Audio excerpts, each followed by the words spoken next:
I am the governor of college football. Yes, sir. The mayor of college football, a.k.a. Downtown Nino Brown. Yes, sir. Welcome to another marvelous episode of Overreaction Monday. I am the governor of college football, and with me, as always, is a guy that needs no introduction, the mayor of college football, Downtown Nino Brown. Also with us tonight is a guy that pulled a lot of strings behind the scenes, the senator of college football, my guy, Mr. Dennis Nowell. Fellas, how you doing tonight? We got a really important episode on our hands tonight. How you guys doing? I'm excited. Green room talk was already hype. I think we didn't even talk about spring games in the green room, so I think this is going to be a good episode. Back-to-back bangers. Yes. Yeah. I'm going to be that guy. I'm going to bring the mood down just a hot second before we get a little spicy. We all realize it's just a game.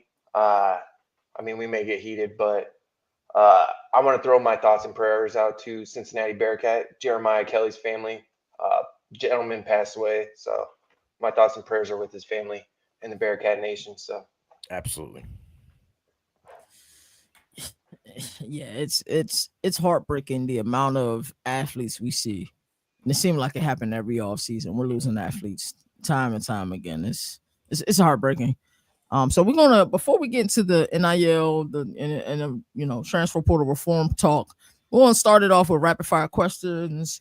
Nino, you on the hot seat first. Biggest takeaway from the Colorado spring game? I got a couple takeaways. All right. For all the hype, and I'm a Juju guy, right? Actually, hold the phone. Since when do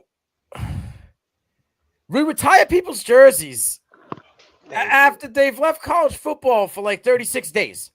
Like, I don't even record. And what? And no, not knocking Shedeur Sanders, but what the heck did that kid do to deserve to get his number? Hunter, okay, won the Heisman, did some stupid things that nobody's really ever done. You know what I mean? Yeah, we had guys that played two ways, but what he did was, unheard of. So I could see maybe, but at least let these guys play in the NFL for, a half dozen years before you go and retire the jersey. And then, hey, if it is that big of a deal, you do it at a spring game and not even like week one or your first home game. I don't understand. Like, it just doesn't make any sense to me. Again, they do some things out there in Colorado that maybe we don't understand. It is what it is. But I just want to start off. I'm not for this whole jersey retirement for kids that just got off 30 days ago playing football for them that may or may not be a thing at the next level. And I don't think he did anything crazy for Colorado to deserve getting his number retired. If I was a Buffalo's quarterback previously, I would be like, yo, what about me, man? I'm close. My numbers are similar, if not better. And I'm just sitting in the background, not even, being. Who's the guy? Joe Klatt. If I was Joe Klatt, I'd be pissed, dude. I would be rip shit. I wish Joe Klatt does a take on it and talk. Yeah, he will. He most definitely will. You know what I mean? Like, that don't even make no sense. Now, what I wanted to get to is I'm a Juju supporter. You both know that. I think he's got it. But he got some work to do.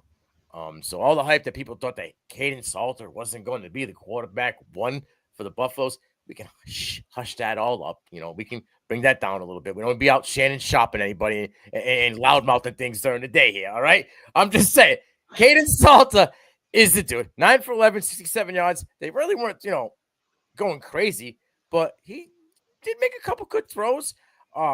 He's going to be QB1 when it comes to that game against Georgia Tech week 1. He looked very comfortable in the pocket, right? He showed that he can have the accuracy in the deep ball. When it came to Juju, you saw that this kid should be playing high school football still. Like, you see what the future is. It's bright. He has some intangibles to him, but 90% of his passes were checkdowns. He was going through reads super duper fast and then boom, boom, boom. He deep balls. He had a couple nice ones, but then there were a few that were overthrown. So the future's bright, but he has to develop a little bit. And for that reason alone, I just don't think that he is quarterback one for them this year. And I think he knows that as well. But I think he went there knowing that he was going to develop a year behind a veteran guy with Dion there and Pat Shermer as the OC. And then year 2 for him would be his thing. Speaking of Pat Shermer, he found the freaking tight ends again. All of a sudden, last year, I don't know what his problem was. He had a vendetta against whatever tight ends were on that team. He just did not want to throw him the ball. And he kind of said in the offseason, he wants to go to a more, wide receiver-ish type tight end, right? A guy that can be moved around. Vertical threat. Mm-hmm. Yeah, that Zach Atkins kid, the transfer that came over, he kind of fits his mold, and he seemed to be the guy that both quarterbacks kind of targeted when it came to tight ends and things. So that was they lost a lot of guys in this wide receiver room. They actually have a pretty deep wide receiver room for what they got. Joseph Williams, the Tulsa transfer, showed off. It wasn't just at Tulsa. He came in at Colorado. He seems to be showing out over there for them as well. Cornell Franklin, my boy got hippity hops. No Easter, right? But he got them bunny hops out there. He was doing his thing as well. And on the defensive side of the ball, which they've kind of lacked, right? Aiden Walker off the edge. Ooh, ask Juju about him. He saw him twice. Got 2 sacks after him. And then I don't want to message him and stuff, but he's the USF transfer.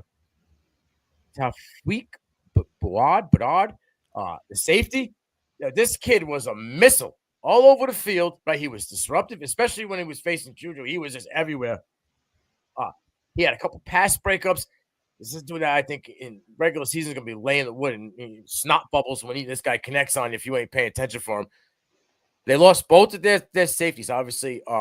Shiloh and the other gentleman, I forget his name. He's got a hyphenated name. I think he's going to be the replacement for the hyphenated one, but he can also bring the wood just like Sanders did. So I think this kid is going to pick up in that safety, room where they kind of were missing out, and I think they're not going to miss a beat. But from what I see from Warren Sapp, right, seems like he's got this defense cooking, and Walker is a product of what Warren Sapp is bringing to the table here. They have guys in this coaching staff. I want to see what happens with the running back room. They were trying. Yeah. They had some missed handles. Guys didn't know where to be, right? And obviously, Augustus Hiff left to go to Virginia. I thought he was going to be their dude. Obviously he's gone. So I want to see what happens. Yeah, if you want, it is what it is, right? But yeah, in the Colorado game, they weren't going to show you everything, but what they did kind of show you and what we saw for a little bit kind of tells you what's going to happen by the end of the season. People will tell you it's still going to be a battle. It may be a battle, but in the end, Caden Salter will be quarterback 1, and I think that was the plan the whole time. Yeah, I agree. So I guess one thing, I'm not going to go into my spiel because it'll be a lot of copycat of what Nino said. I will piggyback, though. Juju looked like he should still be in high school 100%. There was a lot of timing issues that you could – 17-year-old right there. Yeah. He was checked down Charlie. Yeah. Offensive line still kind of looks wishy-washy no matter how many transfers they get in. I think a big part of that is their starting center is gone. Yeah. One thing I did notice, Colorado went more RPO based in this spring game, which is a completely different kind of offense than what they had with Shedeur. So I'm curious. Salter had that at Liberty though, right? Like So it just shows Jamie Chadwell's offense. They did it. They did that a lot. Yeah. So that's growth in Shermer though too, because he's never been. I think he wanted. I think he wanted to run it. I think their offense was based on getting Shedeur Sanders to the NFL. I think you're 100% right.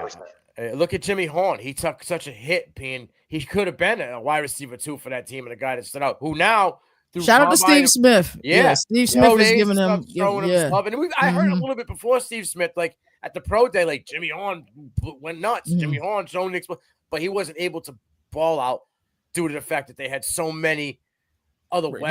They had a lot of weapons. They tried to get the ball, to everybody. Obviously, Hunter was the main, focal point of the offense too. Shout out to my guy Jalen Wilson, my partner in crime on College Football Showdown. He was a huge Jimmy Horn guy. He said naturally he liked Jimmy Horn more than he liked Travis Hunter at wideout. He said it a long time ago. He's a guy that can be a slot guy that can literally work the middle of the field. He's going to be one of those like early day three guys who has like a 12, 13-year career. Yeah. Solid. He's going to play in the NFL a long time. Now, one thing I want to say to wrap up this whole Colorado spring game, the post-conference press conference for Dion, when you come out and saying you're going to attack this, I need 2 of these, I need 3 of these, I need a dog at wide receiver, I need this, I need a center, I need 2 offensive tackles. Recruit. Like, yo, like people's houses, yeah. Yeah, I don't know if he's going. It's other coaches that are saying that they ain't going to people's houses either. That we've already heard them say. He hasn't been on one single in-home visit. Recruit, bro. Recruit. We understand you prioritize Sanders, but if you think you're going to fill that many positions recruiting, if 60% of your roster are portal players, you have a problem. No, but he said why though. He said why in this day and age, are you going to play a freshman, right? Over a kid that has experience most of the time. Yeah, there are those outliers, right? You're right. You're right. So that is why he'd rather attack the portal instead of going through, because I'll put all my effort and time and money into a kid that's probably not even going to see the field year one. Then he's going to go somewhere else. It kills our people. Well, it depends how you build your program. If you can build your program like that, Bo Sweeney, and keep these kids and build a true farm system. He's a unicorn, though. In reality, he is. He's an anomaly. He certainly is. Six of those guys that don't have to go through the portal, and maybe they develop at home, talent, but like T.J. Parker, Sammy Brown. You're right. It is a rarity. You're 100% correct, but he's got to do the work. I don't want to hear excuses. Do the work. Oh, he wasn't saying he had excuses. He was just saying this is what he was. We hadn't seen that out of Dion in the last 2 seasons. Little panic, right? I don't know if it's a little panic or just maybe that was to light a fire under some of these kids' ass. Like, hey, you think because someone hit the portal in front of you, you're guaranteed a job? Hey, guess what? I'm looking for a guy to play your position because you didn't impress me in the spring. Right. He has a right to say it, but like I said, do the work, bro.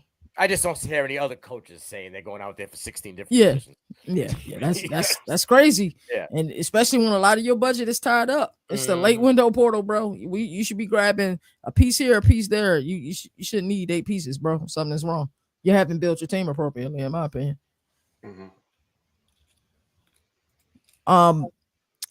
Texas A&M. Let's start with you, D. Now, Texas A&M. What were your biggest takeaways from the spring game? Their spring game. So my first takeaway is good thing Reed is mobile because that offensive line is atrocious. I know they're dealing with some injuries, but like when you got a walk-on guard playing next to an established tackle or center, and he's just obviously showing up like a walk-on, big problems. So that would be my first thing. And I think it's Reed's job by a long shot. I don't think Zeno stands a chance against Reed. And then my one highlight I will say is Isaiah Williams looked super good. I don't know what it is about the name Isaiah Williams, but if your name Isaiah Williams, it's been in the sport for a very long time. He made a few highlight contested catches, so he was my one bright spot of the game. Listen,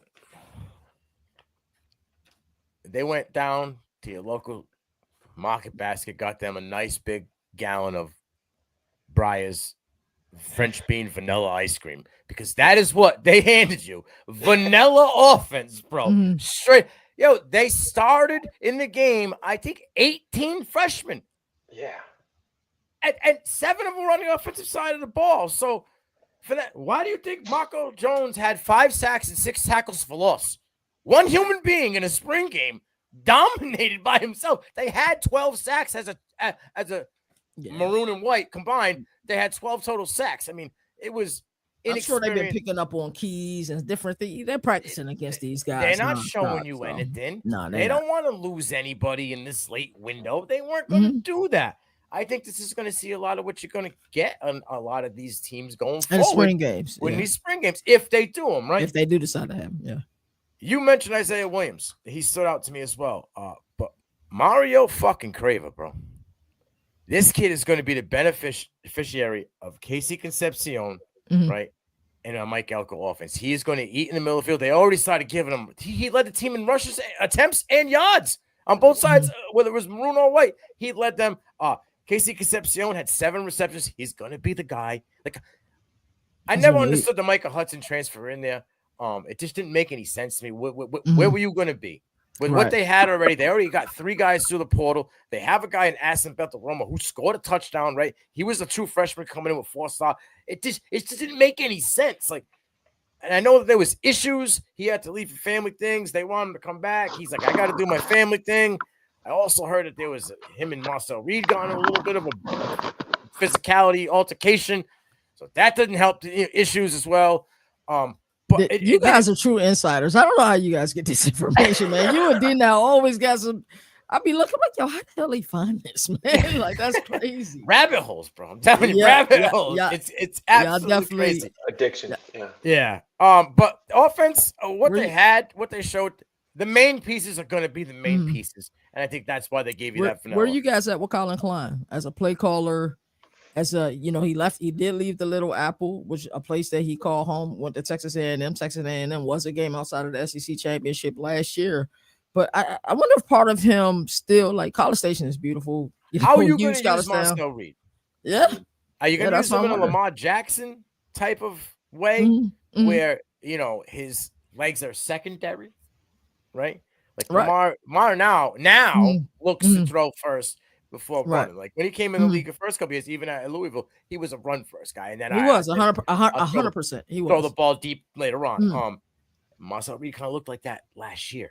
And when he had struggles, it seemed like that's where he was. I think teams figured out some things about him. That it was filmed finally. And you saw that he struggled with that. So I want to see how I put him in the second box of like these young guys that are ready to pop. Right? They flashed a little bit. I want to see some consistency in it. You know what I'm saying? And he could pop.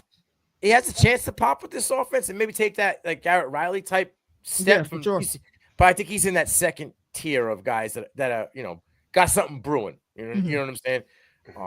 But Marco Jones is a guy I liked, and again, Baby Ray Lewis. I kept hearing he made a play. Andrew Herrera, the linebacker, freshman, he lit a dude up like almost to the point where I thought coaches might have pulled him to the side and been like, "Yo, I like that, but this is our team, homie." Like, because if this was in a ball game, that whole stadium would be like, "Wow." He lit this right. That's right. In the spring, Mike Loxley cussed the defense out. They hit what was his name? Quarterback Miami Dolphin Talia Tagovailoa. Man, he got hit 2 back-to-back plays. He said, "Touch him again." We were in the spring game right now. Yeah, like he was not playing. It was a receiver that he lit up, but granted, it was just like something to look out for. He's not going to be a guy that starts or even gets like time off the rip. Probably a positional guy, depth play. But when you got them wow factors, you can bring that wood. Sometimes they need that in a situation, and if you deliver, you get more time. So anybody that call him Baby Ray Lewis, I'm gonna just jot that down and keep an eye out for. Yeah, you definitely keep that in your back pocket for sure. And I will say, to go back to the Colin Klein sort of thing, I think Marcel Reed determines his he does 100%. Because if Reed, like our guy Moon was saying, if Reed can take that next step and show that, then Klein's going to be one of those young upcoming potential head coaches, whether G5 or some small P4 like a Purdue takes a chance on him. Or if Reed continues to struggle over the next 2 years, he's going to be a quarterbacks coach at Kent State. So it's really, his career is riding on Reed right now. I'm gonna take Connor Wegman and Slade Nagel to have a better year than Klein and Marcel Reed. I think they messed up. I don't know what. Maybe Marcel Reed had some dirt on Elko and some coaching staff or something. I don't know what he did really, because Wegman was never really 100%. Yeah, right. Yeah. Like, and he had 2 years where he was hurt, but I didn't see anything where he was like, he is the guy, and was to force Wegman out of there. They obviously told Wegman, "We're going Reed. You might as well go." They kind of broke that unwritten rule where you don't lose your job just because you're injured, sort of. Yeah, bro. Like, you know what I mean? And he wasn't like he was already established. This dude was a work in progress too. Yeah. So it was like, I think they made a mistake there. And I think this would have been Connor Wegman's year. This would have been a good year for Texas A&M in that schedule. You probably would have brought in a couple more bigger name, transfers. If you gave Wegman that wide receiver room, he's producing. It's the best wide receivers he's had since he's been there. You know what I mean? Like that would be a room.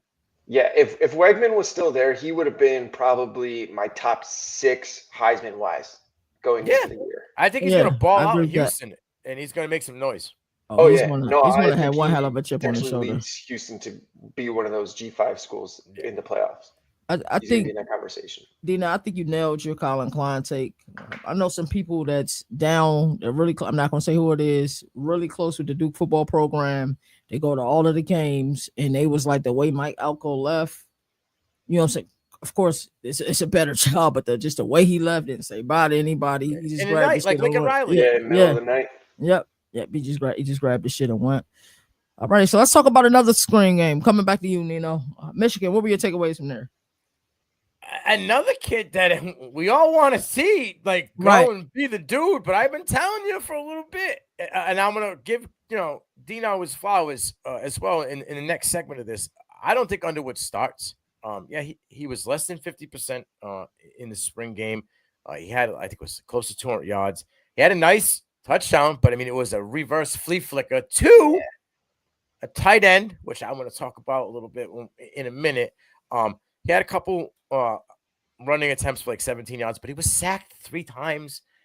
So you saw kind of like we talked about with the other gentleman in the early game, inexperience with Juju. Like, just he may take over as the QB1 down the road in this season, but I think they're ultimately going to go with Mikey Keene because Jaden Davis better go G5 in the next window. He is not. I'm sorry, he is not ready. Right, I seen too many just ain't getting it.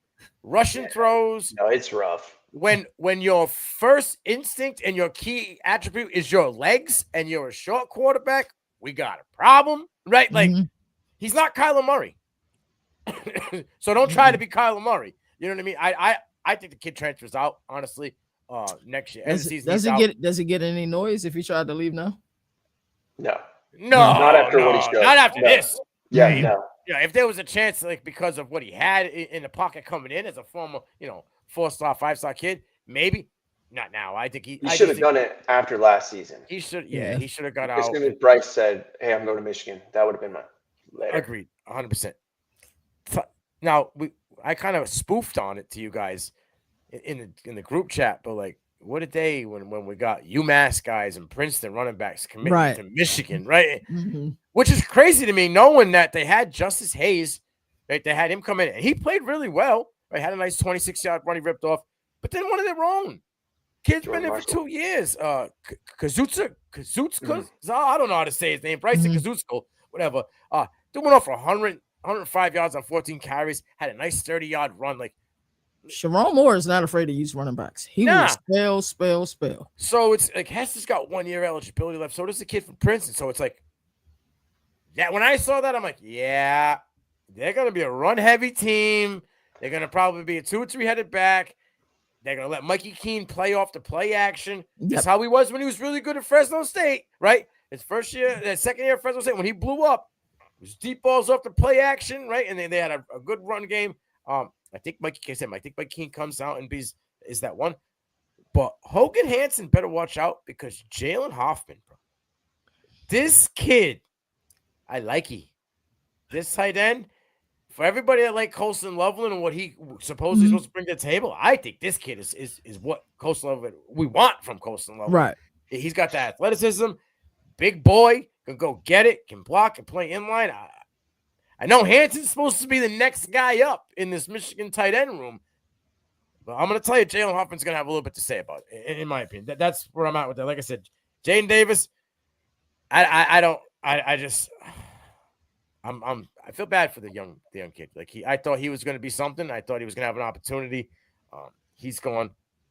Defensively, Cole Sullivan, linebacker. They find him. They just constantly find a linebacker. I mean, this dude had 7 tackles, 2 tackles for us in a sack in the spring game. Granted, inexperience in the quarterback was out there. We mentioned that. And then Jeremiah Love, he's going to be a guy in that secondary. I think he's going to be flying around and being a playmaker. He had 2 pass breakups and 2 interceptions and a pass breakup in this game alone. So, D now you're up there, not too far from that area. What have you been hearing? So everyone's on the Underwood hype train. A lot of my friends are like, "Oh, he's gonna be QB day 1." I'm like, fuck the break on that. Right. But yeah, I had a couple buddies go up there that talked to me about it. They went a lot more pass heavy, kind of more spread, like I guess spread for Michigan. Right. When Bryce was in, so I'm curious to see like. Is more going to transition away more from Harbaugh style once he does start playing Underwood. to get this kid comfortable passing at the next level. I'm going to touch on those running backs in a little bit, but I think it's only a 2 running back team. I think it's Jordan Marshall. I think it's Justice Haynes. Those 1-2. I would have Haynes, honestly, as running back 1 for him. And behind Michigan's line, I think that kid is going to run crazy in the Big Ten. He's going to probably skyrocket to be RB3 for me if he has a solid year. Yeah. But yeah, to piggyback, Jaden Davis, it sucks to see, but I mean, his time in Ann Arbor needs to be at an end. Yeah. It's crazy when I look at Michigan offense over the last 2 years. I see so much of Greg Roman's influence. And mind you, I'm a Bills fan. I remember when Greg Roman was there, we could run the ball, couldn't pass the ball a lick. But I mean, Roman was Harbaugh's OC for a while. So, actually, is he his OC in LA? I think he might be his OC now. He might be again, yeah. I think he actually is. Or run game coordinator or something like that. Like that. Yeah, it's crazy, but you do see his influence. So I got one final question for both of you. Actually 2, but it's a 2-part question. What was your favorite move from the late window portal season thus far? And then what was your least favorite move? We'll start with you, Nino.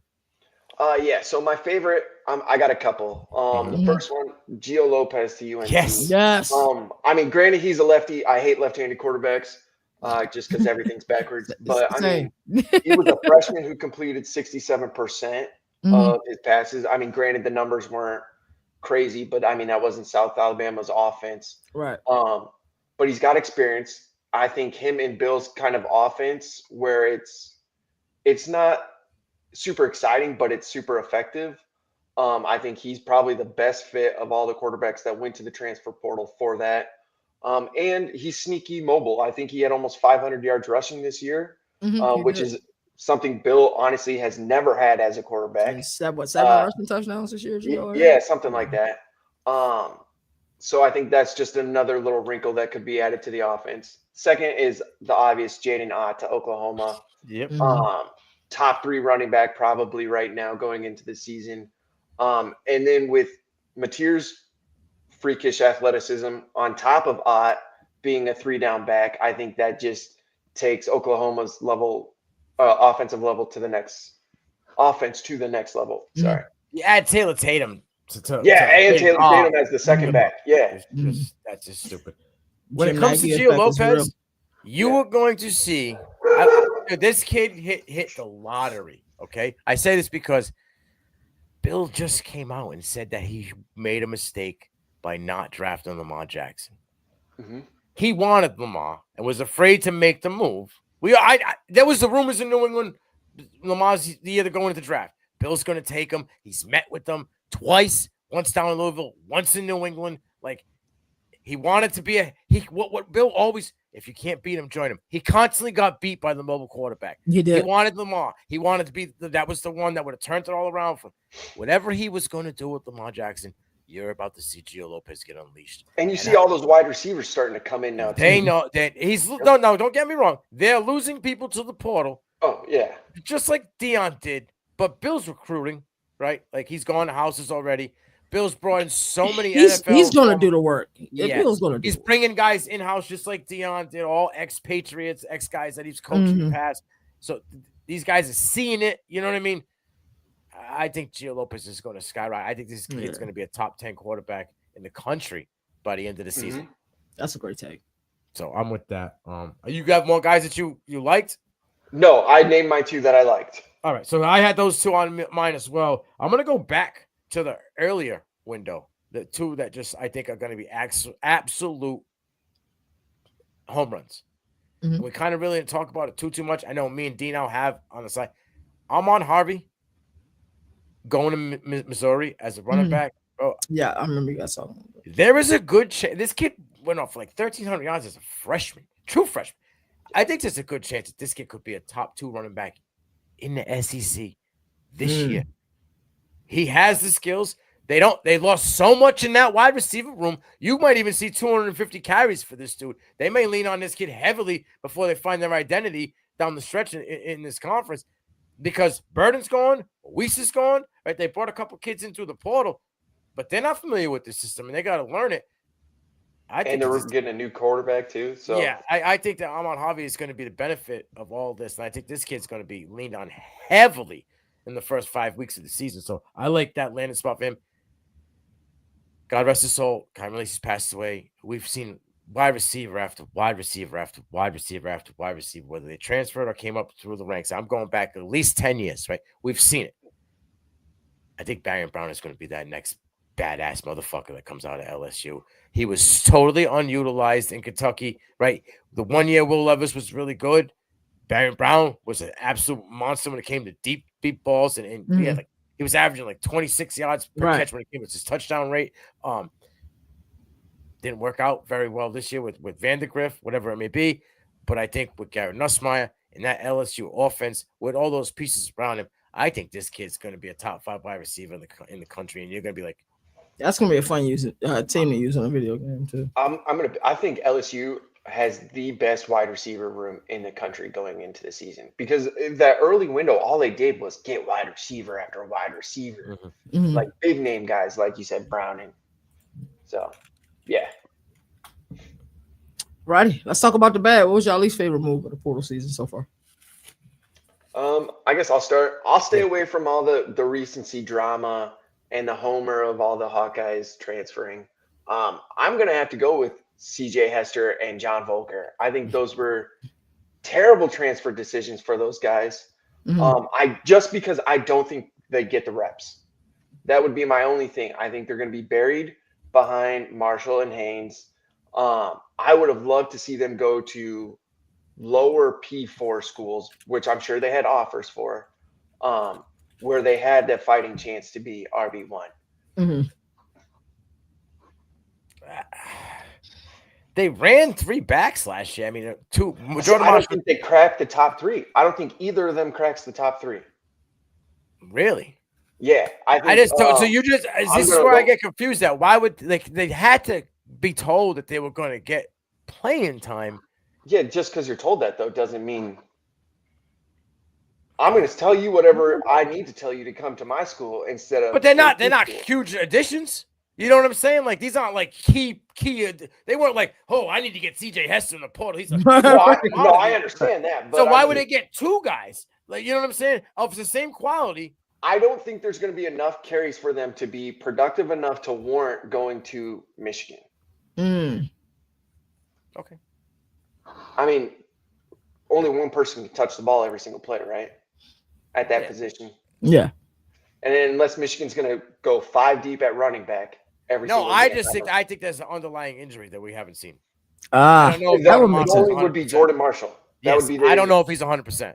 Yeah, but then at that case, you have I'm going to be with you. I'm going to butcher his name if I try to say it, but the kid who broke out at the spring game. Yeah, right, exactly. But that familiar with the system. I don't know if that they signed him before the spring. You know what I'm saying? No, like, yeah. I understand. The whole Nico Joey Aguilar quarterback swap thing. Yeah, the trade. I've been telling you guys for a while.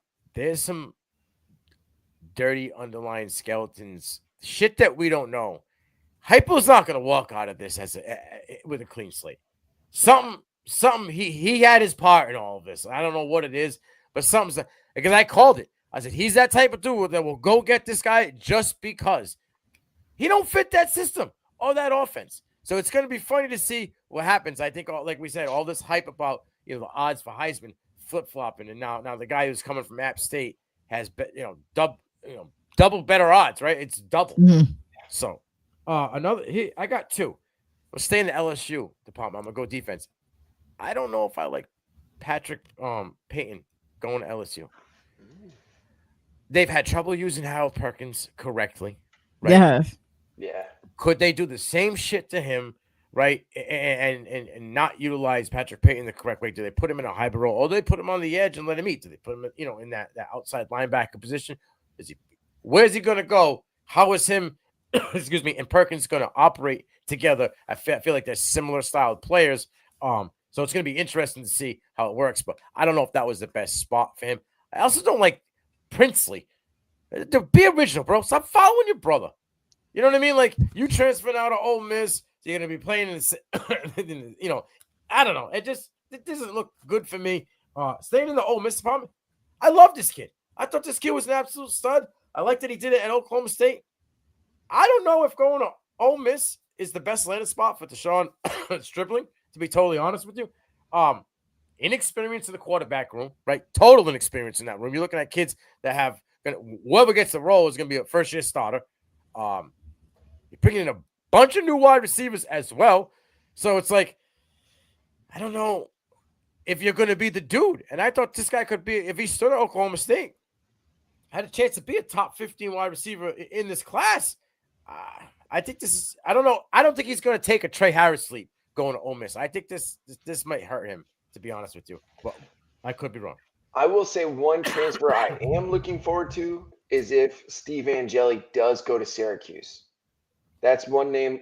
I mean, like I told you guys before in our chat, they're predicting he goes there. I'm curious to see if Fran can work his magic 2 years in a row and have Steve Angeli be one of the top passers in the country. I'm going to tell you something right now. I love Fran.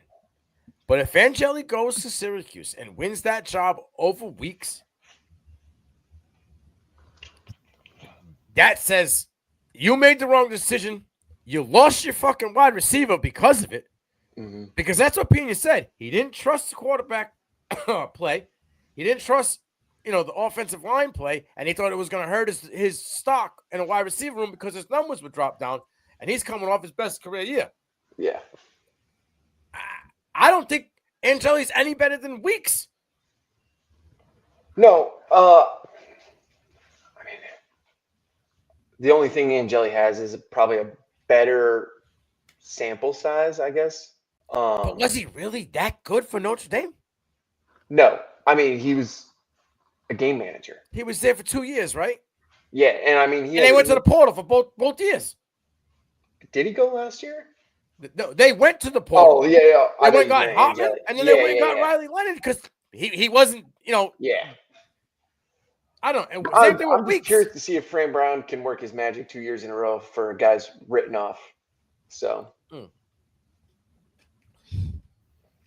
All right, fellas. I think it's about that time for us to get into the, tonight's, the meat and potatoes of tonight's discussion. Last week we had a very positive discussion on how to properly reform college football as it pertains to NIL and players holding out for more money in the transfer portal. In those introductory discussions, we had some positive ground, and D9 will be in charge of formulating reform for the transfer portal, and Nino will be in charge of reform for NIL, player holdouts, and players wanting more money.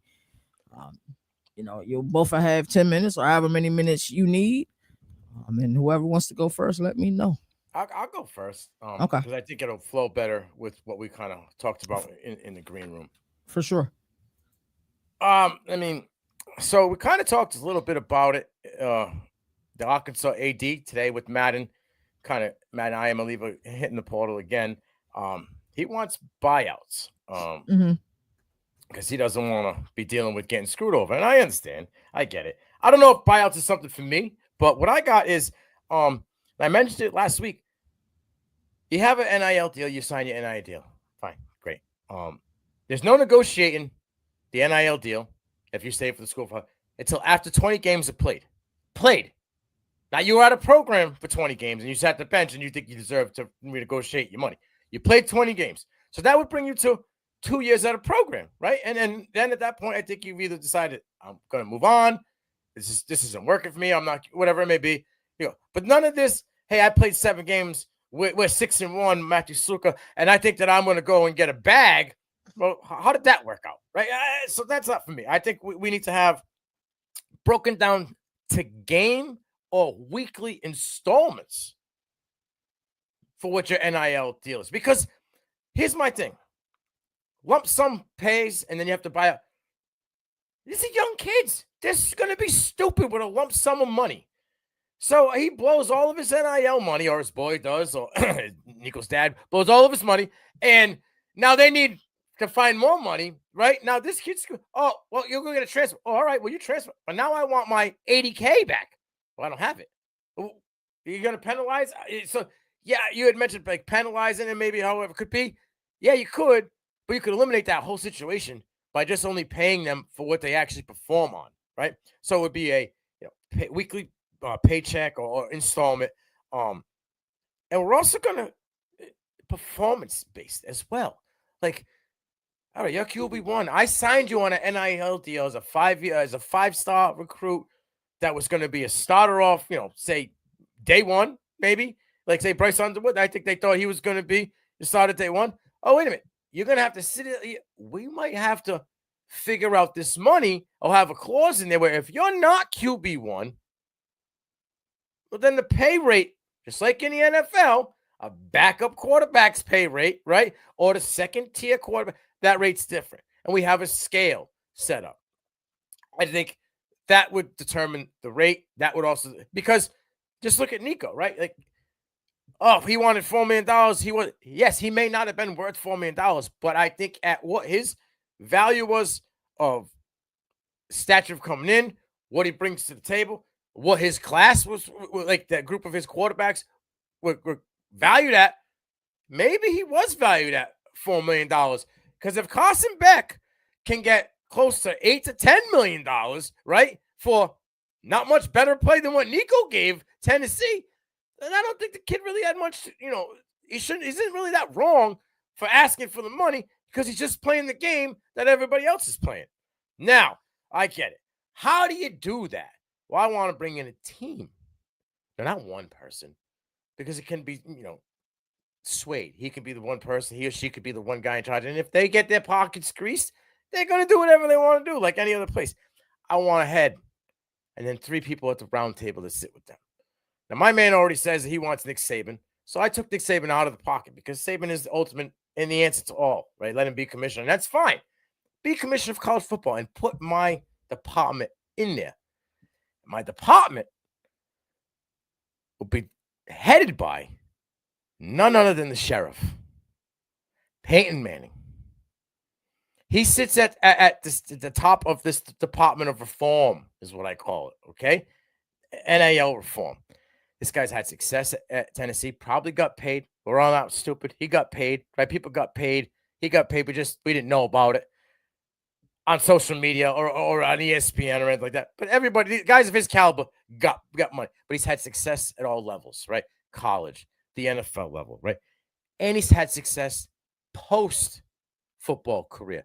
Manning cast, right? He's been a professor at Tennessee since 2023 as a college. I think he's a professor of College of Communications and Information. So, like, he knows, he's a smart man. He knows the ins and outs of things, right? He has a Omaha Productions company. He also is a co-owner of a soccer team, FC Gotham. So he knows how to manage money and how things should go. So I feel they don't call him the sheriff for no reason. A lot of personalities, a lot of different things he's worked with, whether it be at SportsCenter, ESPN, NFL, and all around. He would be the guy who oversees everything. And then I'm going to combine 3 people. I'm going to lead it off with a nice, high, fast-rising female in this industry. Okay? I'm going to go with Catherine Hickman, 36 years old, right? I got a law degree out of Quebec. She's now the assistant GM for the Cleveland Browns. She's 36 years old. She started out last year in Philadelphia as a director of football operations. This woman has gone from the XFL to the NFL with Philly and to Cleveland. Now, Cleveland's not the best franchise in the world, but women weren't even allowed in the sport for the longest time. And she's already at one of the top spots, right? She's the fastest riser.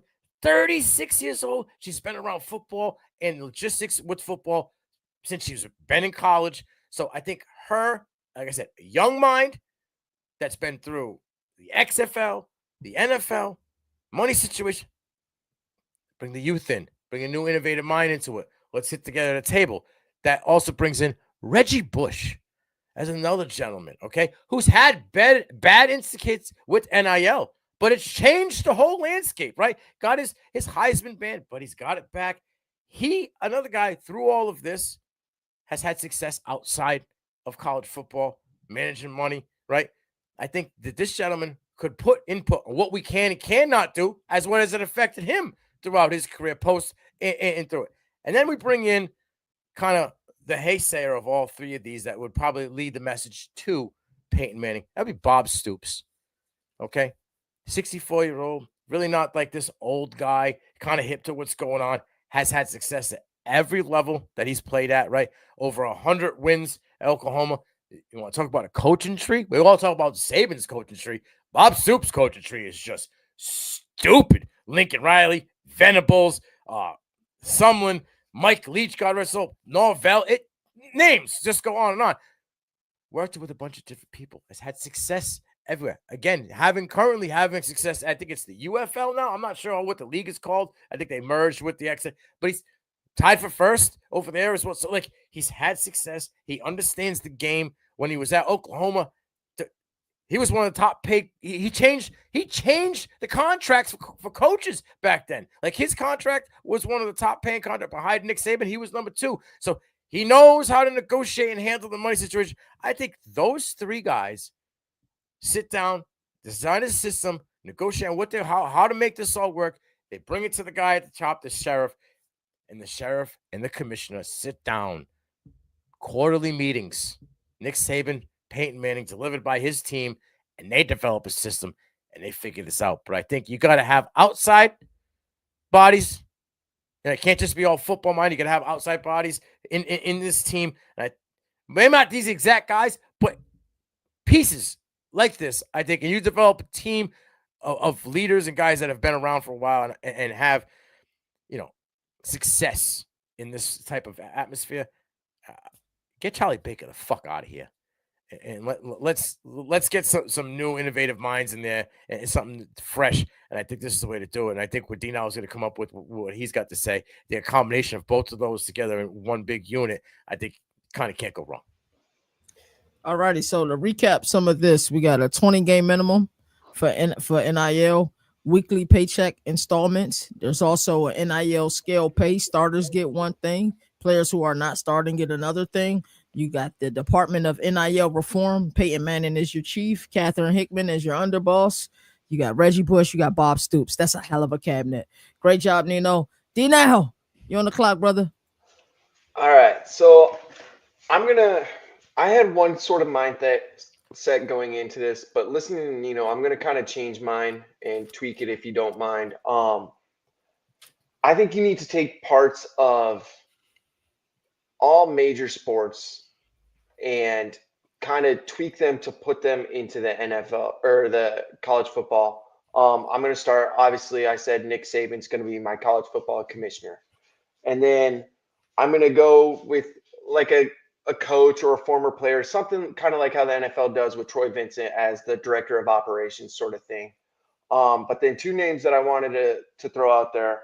I had Christine Dorfleur, who is the assistant CFO for the NFL, Drexel Villanova degrees. So she'd be in charge of all NIL for me.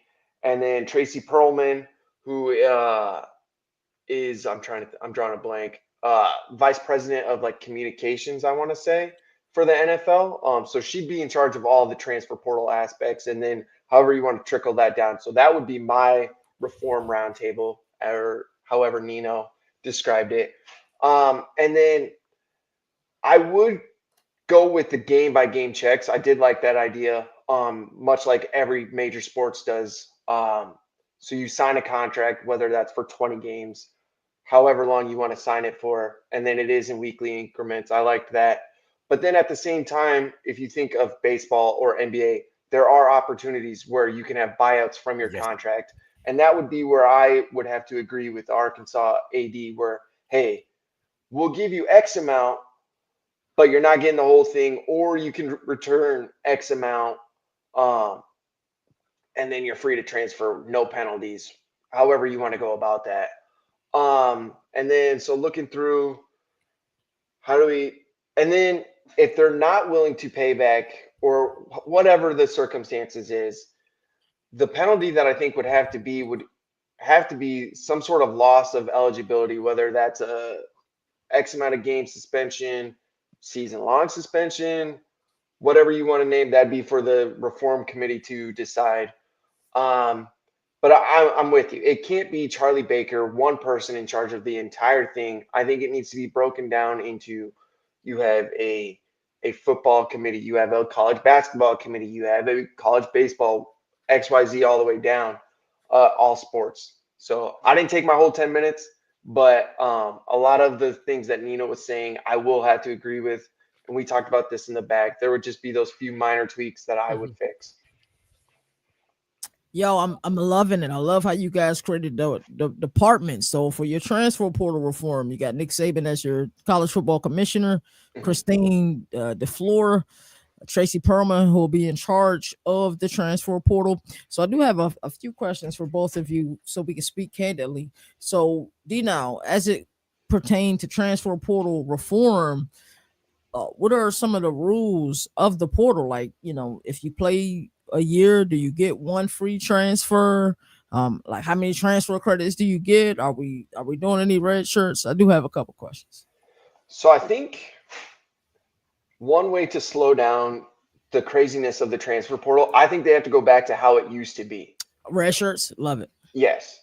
Okay. Because I think that would therefore slow down how many, like if you look at this late portal window, there was 10,000 plus kids that entered the portal, just the late portal. The late one, the portal, yeah. When maybe 0.2% of all that is going to actually have a roster spot. So I think if you end up putting, hey,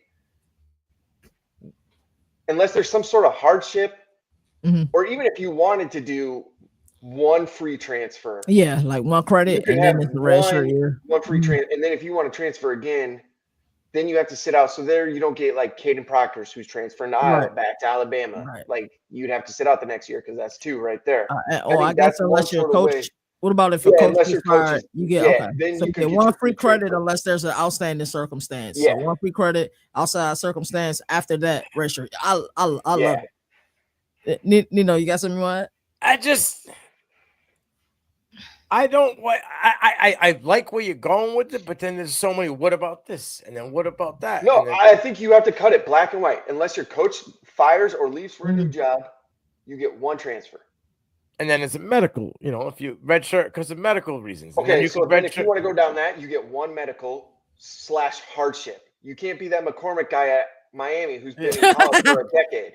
Like you get one medical. So then you can still play 6 years.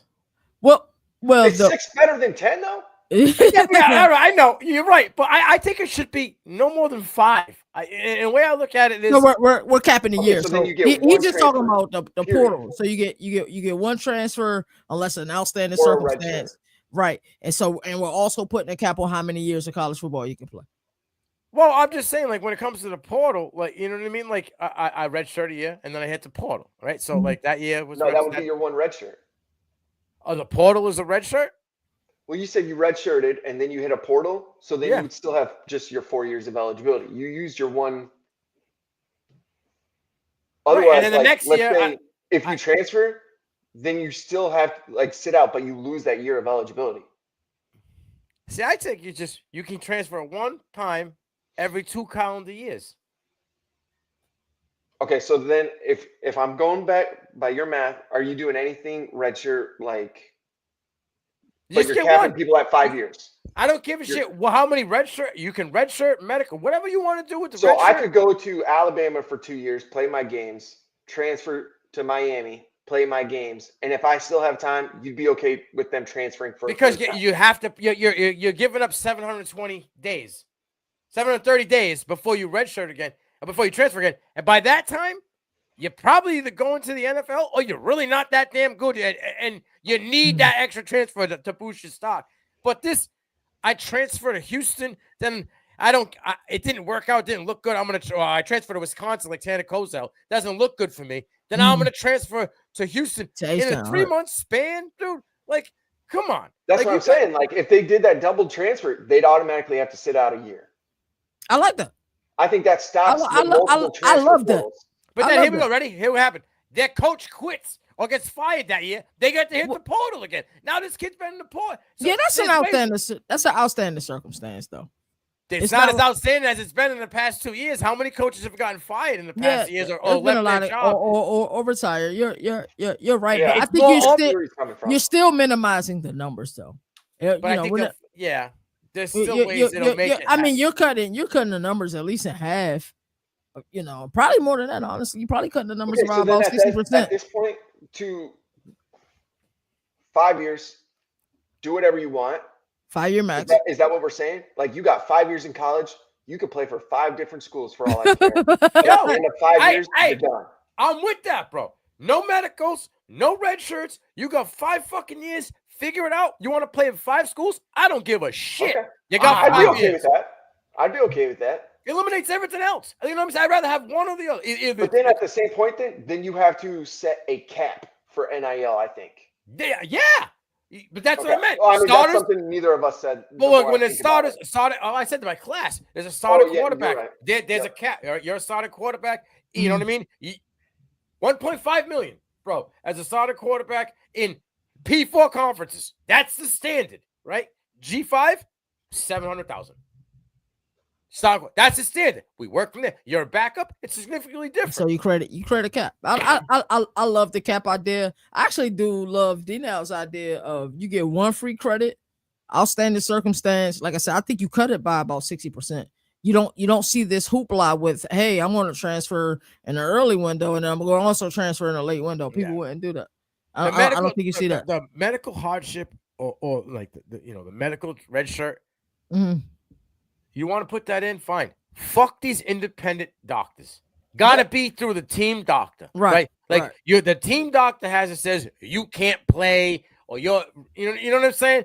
Oh, team doctor said I could play, but I don't feel well, so I'm gonna get an independence. And next thing you know, you're not playing for the rest of the season. Right. Medical red shirt. Now get out of here with that shit. Everything's got to stay in house, so it affects the ability of the school. They're gonna look at benefit for them, not the independent doctor that's always gonna side with you because you're paying that guy. Right. You know what I mean? In their pockets. So I think an easy way to do this, then, you could throw in little wrinkles like we've each talked about, but then you have to pretty much just model it after the NFL. There has to be a weekly injury report. Yes. There has to be public NIL deals for every single player in college. It has to be 100% transparency. Be the big boys. They're trying to be the big boys, but they don't want to play by the big boy rules. Then you just reform it to however the NFL is with maybe I love this. Or designated for assignment, however you want to put that in there, sort of thing. Yeah, this isn't the Tarzan in the fucking jungle and we're wearing loincloths and swinging by the fucking seat of our pants. Like, if you want to be the big boy, then we got to be the big boys. And guess what? It's not the portal. It's fucking free agency.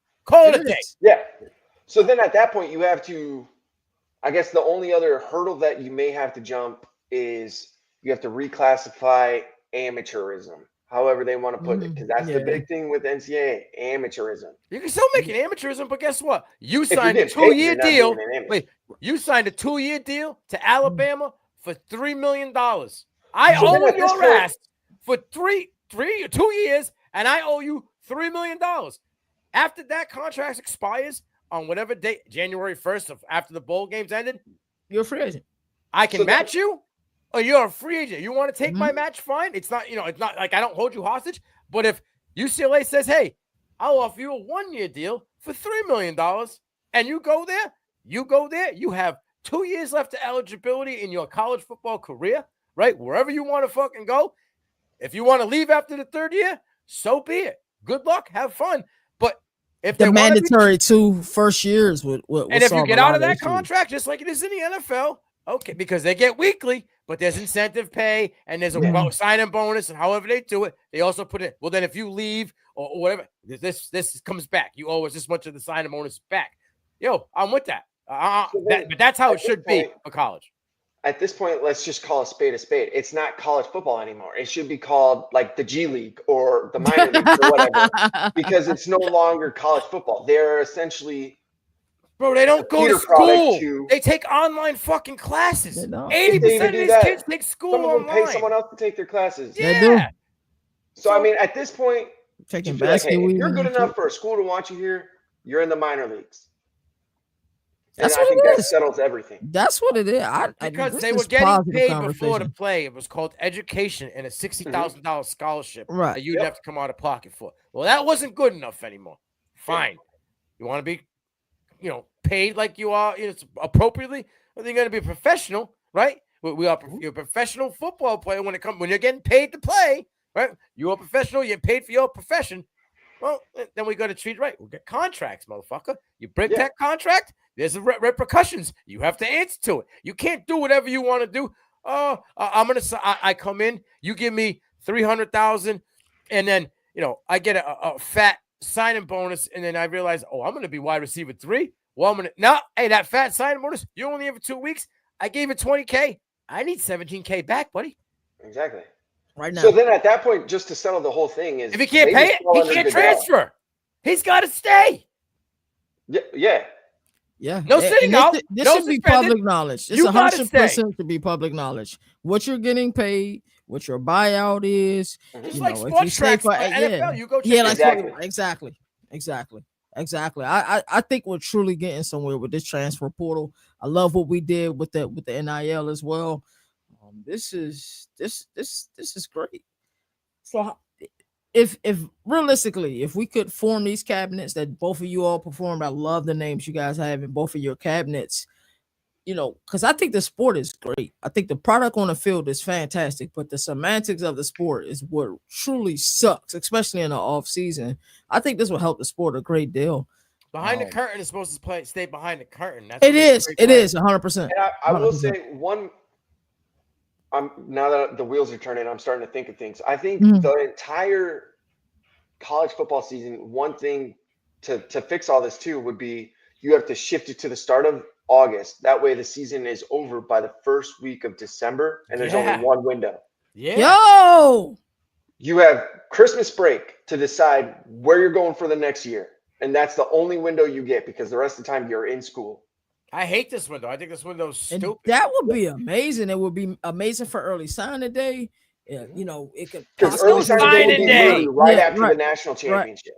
Right. I think that would be amazing. Then we will have of course we'll have preseason football, but you're talking about 5 weeks. The college football could truly dominate and really put his brand out there. And you wouldn't be able to see flips. You wouldn't see signing day the next day or next month flips. Right. Because you signed a contract. You would. When you committed to that school, your contract began. Your NIL money began. You get that signing bonus. Which they would have to work around because some states don't allow under the age of 18 to make. But there's ways. They'll figure it out. Yeah. You know what I'm saying? They're always, but that's how it works. They're going to tax the hell out of that signing bonus. You are signing a contract. So now you're going to get more real commitments. Not, it looks spicy right now. He's going to throw me a bag, right. You're going to get commitments for real. Yeah. None of this. Some of these guys have flipped schools 6 times, bro, before they've even stepped foot on the campus. Was that wide receiver for Adrian Wilson? I think he's on school Colorado 5 right now. Yeah, 4 or 5. It's wow. Yeah. Wow. This is incredible. I had a lot of fun doing this. It's a lot to highlight. I can't wait to download this episode and start chopping up some of this so we can put it on our social media. Any final words for either of you two? No, it's been fun talking about it, but I'm already tired of it. I just want football, man. Same. I'm tired of spring games. I just want football, man. Same. I go on Thursday, and I'm gonna be with Dynasty Dogs and SC. We're talking the draft and stuff.